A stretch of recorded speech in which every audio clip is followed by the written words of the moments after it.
Iran Israel युद्ध में एक नया मोड़, एक रोमांचक मोहर आ गया है, क्योंकि यहाँ पे अब पाकिस्तान की एंट्री हो गई है। और एंट्री केवल पीस टॉक को सुझाने के लिए, पीस टॉक कराने के लिए नहीं हुई है, बल्कि पाकिस्तान ने अपने फोर्सेस भी एक देश में तैनात कर दिए हैं। लाहौर लश्कर सब कुछ तैनात कर दिया है। ट्रंप ने वापस से यह वार्निंग दी है कि क्लॉक जो है अब वो समय समाप्त हो रहा है। ईरान को एक तरह से चेतावनी दी गई है। चेतावनी के साथ 5 बिंदु गिनाए गए हैं, 5 पॉइंटर्स गिनाए गए हैं। इसी दौरान भारत का जो जहाज है उसकी क्या चीजें पास कर पा रही हैं स्टेट ऑफ होम हाउस से। स्टेट ऑफ होम हाउस में अभी क्या हो रहा है, इन तमाम चीजों पे आज आपको तफसील से एक एक करके चीजें बताई जाएंगी। बारंबार प्रणाम, मेरा नाम सूरज कुमार है और आप न्यूज़ पिंच देख रहे हैं। सबसे पहले जो हम शुरुआत है वो पाकिस्तान के साथ करते हैं। पाकिस्तान ने सऊदी में अपने 8000 सैनिक तैनात किए हैं। मात्र सैनिक ही नहीं तैनात किए हैं, बल्कि fighter jets, air defence system भी तैनात किया गया है। फाइटर जेट्स में जो है JF-17 की बात की जा रही है, जो कि 16 JF-17 वहां पे तैनात किए गए हैं।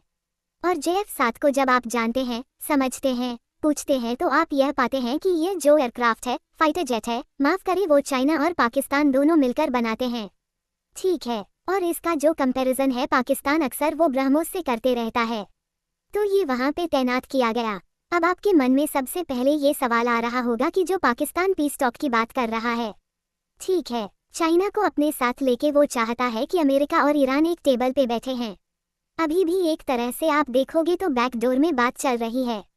वो यूएई में अपने, माफ करें, वो सऊदी में क्यों अपने जो सैनिक हैं उसको लेकर वो आ रहा है। तो इसका जवाब आपको 2025 में मिलेगा, जब दोनों के बीच एक समझौता होता है। और समझौता इस तरह होता है कि साहब, जो भी देश पे खतरा रहे, अगर पाकिस्तान पे खतरा रहेगा तो सऊदी उसकी मदद करेगा, और अगर सऊदी पे खतरा है तो पाकिस्तान सऊदी की मदद करेगा। ये पाकिस्तान से जुड़ा एक बहुत बड़ा अपडेट है, क्योंकि पाकिस्तान का, इसको आप माने कि एक तरह से इनडायरेक्टली ऑफिशियल एंट्री हो गई है पूरे युद्ध में, जिससे वो बचा आ रहा था। लेकिन एक समझौते ने उसे वापस से इस लाइन पर लेकर आने पर मजबूर कर दिया। इसके अलावा क्या हुआ है कि यूएई से खबर आई कि वहां पे एक न्यूक्लियर प्लांट है बार्क में, और वहां पे ड्रोन अटैक हुआ है ठीक प्लांट के बाहर। और ये पहली मर्तबा हुआ है जब इस तरह का ड्रोन अटैक उस न्यूक्लियर प्लांट के बाहर हुआ है। किसने किया, इसकी कोई अभी आधिकारिक पुष्टि आई नहीं है। हालांकि जो अंदेशा है, जो शक है, वही ईरान की तरफ उसकी सुई बार बार घूम रही है। और यूएई भी, उसके जो सोर्सेस हैं वो लगातार, आप देखोगे तो यही कोट कर रहे हैं कि ईरान इसका एक मुख्य कारक हो सकता है। इंडिया को लेकर भी अपडेट है कि इंडिया का एक जो जहाज है जो कि 20,000 टन LPG कैरी कर रहा था, वो जो है स्टेट ऑफ होम से क्रॉस कर गया है। तो जो एक स्थिति है, जो आप भारत में जो एक स्थिति देख रहे हो कि यहाँ पे पेट्रोल से लेकर LPG सिलेंडर तमाम चीजें महंगी हो रही हैं, तो उस बीच ये जो 20,000 टन की जो खपत है वो स्टेट ऑफ होर्मुज से पास कर रही है। स्टेट ऑफ होर्मुज से ही जुड़ी एक और खबर है कि ईरान ने अब एक अथॉरिटी बनाई है जो स्टेट ऑफ होर्मुज की निगरानी करेगी, और उसका नाम दिया है इन्होंने पर्शिया गल्फ स्टेट अथॉरिटी, यानी PGSA इसको शॉर्ट फॉर्म में कह रहे हैं। और एक्स सोशल मीडिया साइट पे इसने अपना एक बजाबता, एक आधिकारिक अपना एक ID बनाया है, और उससे फिर इसने ये जो है पोस्ट किया है, जिसमें ये बताया गया है कि जितनी भी आवाजाही रहेगी ठीक है, और उस पे ये कंट्रोल करेगा, यानी कि बिना इसके परमिशन के आप state of home house cross नहीं कर सकते हैं। और इसमें ईरान की जो सेना है वो इसकी मदद करेगी। और अमेरिका ने क्या कहा है, अमेरिका की तरफ से भी एक बयान आया है। अगर ईरान बयान दे रहा है तो अमेरिका भी इसमें पीछे नहीं हटेगा। तो अमेरिका ने कहा है कि जो वो नाकाबंदी करके बैठा है स्टेट ऑफ होम हाउस के पास, उससे करीब उसने 84 जहाज़ों को प्रभावित किया है, और 84 जहाज जो है ईरान जो जा रहे थे या फिर ईरान से आ रहे थे, वो बीच में रोक दिए गए हैं। उसका रास्ता बदल दिया गया है, और इसने कम्प्लीटली एक तरह से देखेंगे तो ईरान को प्रभावित किया है। अमेरिका की तरफ से यह कहना है, और ट्रंप का भी जो सबसे बड़ा बयान है वो आया है।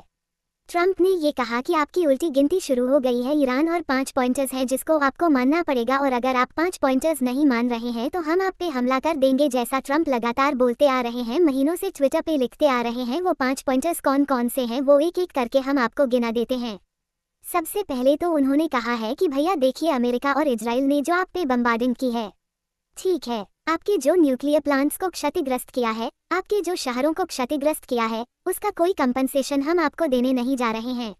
अगर आप कंपनसेशन चाह रहे हैं तो वो नहीं मिलेगा, इस बात पे आप राजी होइए। दूसरे नंबर पे उसने कहा है कि भैया देखिए, ईरान के पास 400 किलो जो है इनरिस्ट यूरेनियम है, और उसे अमेरिका को ईरान को सौंपना पड़ेगा। ठीक है, तो यूरेनियम से क्या बनता है आपको पता है, ठीक है, तो ईरान क्या ऐसा करेगा वो भी आप समझ रहे हैं। उसके लिए आप भली भांति, क्योंकि कम्प्लीटली जो लड़ाई है वो इसी की है।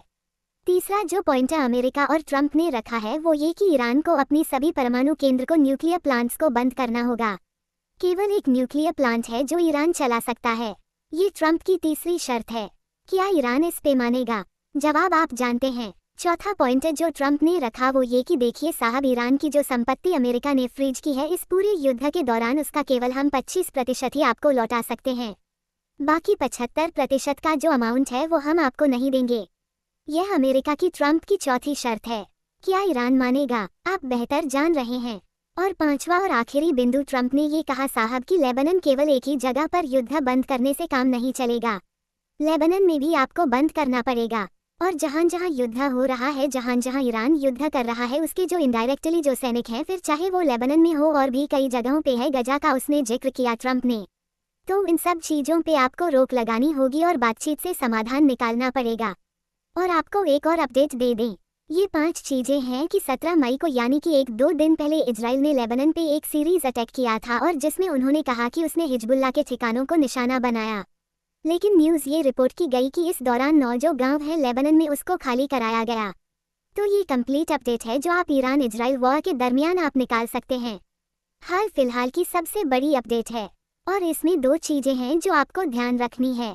नंबर 1, जो पाकिस्तान है वो साहब आ गया है। अब सऊदी में उसने 8000 सैनिक अपने तैनात कर दिए हैं, जो कि एक बहुत बड़ी बात है युद्ध के लिहाज से, क्योंकि पाकिस्तान वो एक चेहरा है जो खुद को लगातार एक क्रेडिट देने की कोशिश कर रहा है कि साहब हम जो है इस पूरे युद्ध को शांति समझौता के साथ सुलह करवाएंगे और उसके प्रयास में हम हैं और इस दौरान उसका सैनिक भेज देना, फिर चाहे वो समझौता के ही कारण क्यों ना हो, लेकिन एक उपस्थिति उसने दर्ज करवा दी। 5 पॉइंटर्स। जो दूसरा सबसे बड़ा पॉइंटर, दूसरी सबसे बड़ी बात है वो अमेरिका से निकल के आती है ट्रंप की कि उसने साहब 5 शर्तें रखी हैं और ईरान को बोला है कि ये 5 शर्तें मान जाओ तो हम अभी अपना जो लाल लश्कर है स्टेट ऑफ होम से हटाए, नाकाबंदी, और जो हम तुम पे मिसाइल मार रहे हैं वो हम ना मारे। ठीक यही बात अगर आपको याद हो तो जो इस्लामाबाद टॉक्स हुई थी पाकिस्तान में, उस दौरान क्या कहा था ईरान ने, आपको याद होगा। ईरान ने यही कहा था साहब कि हम 1 साल 1.5 साल से आप हमको ये लिखित में दे दीजिए कि आप हम पे हमला नहीं करेंगे, जो कि हम आप पर ट्रस्ट नहीं कर सकते। आपकी जो बातें हो रही हैं वो ट्रस्टेबल नहीं लग रही हैं, इस कारण हम आपकी शर्तों पे मानना जो है वो उचित हम नहीं समझ रहे हैं। स्टेट ऑफ होमोस पे अपडेट यही है साहब कि अभी भी उस पे ईरान का कब्जा है। अब उसने बजाय याफ्ता तो एक अथॉरिटी तैयार कर दी है जो उस पूरे स्टेट ऑफ होमस की देखरेख करेगी कि कौन जहाज पास कर रहा है, कौन नहीं कर रहा है, हर कोई उसका परमिशन लेके पास करेगा। ठीक है, तो ये सारी चीजें हैं जो इजराइल ईरान अपडेट से अब निकल के सामने आ रही हैं। बाकी आप देखते रहिए न्यूज़ पिंच। इस वीडियो को शेयर कीजिए, कमेंट में बताइए कि आप क्या सोच रहे हैं इस पूरे ईरान इजराइल अपडेट को लेकर, आप किस तरह इस पूरे वॉर को देख रहे हैं। बाकी आप देखते रहिए न्यूज़ पंच। हम कोशिश ये करते हैं साहब की जो जरूरी अपडेट्स हो इजराइल ईरान वॉर के दरमियान उसको आपके सामने परोसा जाए, क्योंकि रोज कुछ ना कुछ घट रहा है, लेकिन वो उतना उचित नहीं है, उतना महदूद किस्म का प्रतीत नहीं होता कि उसको आप तक पहुँचाया जा सके, क्योंकि बहुत छुटपुट घटना है। छुटपुट घटना से आपका राब्ता करवाओ, आप कुछ भी न्यूज़ पढ़ेंगे वो आपको मिल जाएगा। हमारी कोशिश ये रहती है कि जब बहुत बड़ा अपडेट हो ईरान इजराइल वॉर के दरमियान उसको हम आप तक लेकर आ और उसको बहुत अच्छे तरीके से कोशिश ये करें कि लाइन बाय लाइन जो भी चीज़ें हम बता रहे हैं आपके दिमाग में वो दुरुस्त तरीके से बैठ जाए। ठीक है, तो ये अपनी कोशिश रहती है साहब, और कोशिश है कि आपको यह वीडियो पसंद आया होगा। हमारी कोशिश थी कि बहुत ही आसान और सरल भाषा में जो भी अपडेट आई है आप तक पहुंचा सके, ताकि आप अपने घर में बैठी मौसी मौसा को भी, जो जिनका इस युद्ध से कोई वास्ता भी नहीं है दूर दूर तक, उसे भी आप आराम से आसान भाषा में समझा सकें। बाकी देखते रहे न्यूज़। मेरा नाम सूरज है, शुक्रिया।